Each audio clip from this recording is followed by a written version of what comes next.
So, are you in line to get the vaccination? I think it's on everybody's minds, the COVID vaccine, the rollout in Israel, which impresses us so deeply, and then, of course, the wish that we'd have a similar experience where we live.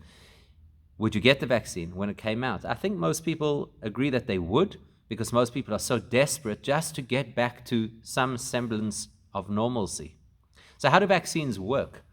The Baal Shem Tov taught us that we're supposed to learn something from every single thing that we experience, including the process of vaccines. In order to administer a vaccination, you need to inject the vaccination into the person, and in order to do that, you've got to somehow get the medication into the syringe, which will then be used for the vaccination, and that's got one of the great lessons of vaccination for us.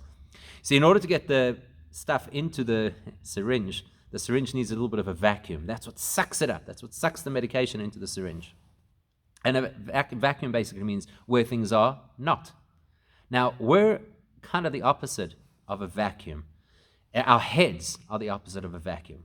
They're filled with stats, with information, with articles, with counter-articles, with arguments in favor of the vaccine, against the vaccine. How good is the rollout? Which vaccine should we be getting? What's wrong with our government? What kind of corruption is going to get in the way? All the fears, all the anxiety that goes not only around the vaccine, but the economic impact, the mental health issues that we have today, being separate from each other, the health of our families as well. So much stuff in our minds.